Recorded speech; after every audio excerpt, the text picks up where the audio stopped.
Hello दोस्तों, मेरा नाम रानी है। आज मैं आपको घटी घटना के बारे में बताने जा रहा हूँ कि किस प्रकार मैंने अपनी बागल की आंटी के साथ घपाघप किया था। मेरी उम्र 22 साल की है। मैं कॉलेज की छुट्टियों में अपने घर आया था तो मैंने देखा कि मेरे बैगल में कुछ दिनों पहले कोई आंटी रहने आई है। मैंने जब उनको देखा तो ऐसा लगा कि वो मेरे लिए बनी है। मैं उनसे मिला और उनसे बातें करने लगा। पहले उन्होंने मुझे पहचाना नहीं, फिर मैंने उनको अपने बारे में बताया कि मैं आपके पड़ोस में ही रहता हूँ। वो समझ गई कि मैं कौन हूँ। मेरा उनसे काफी मिलना जुलना हो गया था।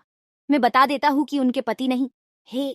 वो घर में अकेली रहती है, इसलिए मैं उनके घर आना जाना लगा रहता था। एक दिन मेरे घर के सारे सदस्य 2 दिनों के लिए कहीं बाहर गए हुए थे तो मुझे आंटी घर रहने के लिए कह दिया। मैं उनके घर शाम को चला गया। वो नाइटी पहने हुए थी तो मैं उनको देखता ही रह गया, उनके बुक्स देखता ही रह गया। उन्होंने कहा, ऐसे क्या देख रहा है, सुंदर नहीं लग रही हूँ क्या? मैंने कहा, नहीं आंटी, आज आप सेक्सी लग रही हो। आंटी ने कहा, चल हट। फिर आंटी ने मुझे खाना खाने के लिए कहा। मैं खाना खाने के वक्त आंटी के संतरा को देख रहा था। उनके संतरा बहुत बड़े थे। मेरा मन उन पर हाथ फेरने को मन कर रहा था। हम दोनों ने खाना खा लिया और सोने के लिए चले। आंटी अकेली रहती है तो उनके घर एक ही मेज था सोने के लिए। आंटी ने मुझे कहा कि तू मेरे पास सो जा। हम दोनों एक साथ सो गए। मैं आंटी के सोने का इंतजार कर रहा था। मुझे लगा कि आंटी सो गई। फिर मैंने आंटी के पेट पर अपना हाथ रख दिया। फिर कुछ देर बाद मैंने हिम्मत करके उनके संतरा पर हाथ रख दिया और उनको सहलाने लगा। आंटी मस्त हो के सो रही थी। फिर मैंने जोर जोर से संतरा दबाना शुरू कर दिया। आंटी के मुंह से आई की आवाज आ रही थी। मैंने उनकी नाइटी को ऊपर किया और उनके संतरा को दबाने लगा। उन्होंने बरा नहीं पहनी थी। मैंने उनकी नाइटी उतार दी। फिर मैंने अपने होंठ उनके होठों पर रख दिए और किस करने लगा। वो मेरा पूरा साथ दे रही थी। फिर मैंने अपना औजार निकाला और उनके हाथ में रख दिया।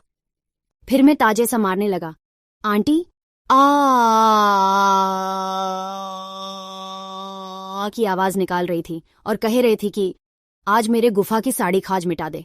फिर 45 मिनट के बाद मेरा मॉल निकलने वाला था तो मैंने आंटी से कहा कि कहो निकालूं। उन्होंने कहा अंदर ही डाल। मैंने वैसे ही किया। आंटी को उस दिन मैंने 4 बार को घपाघप किया और अब तक घपाघप करता आ रहा हूँ।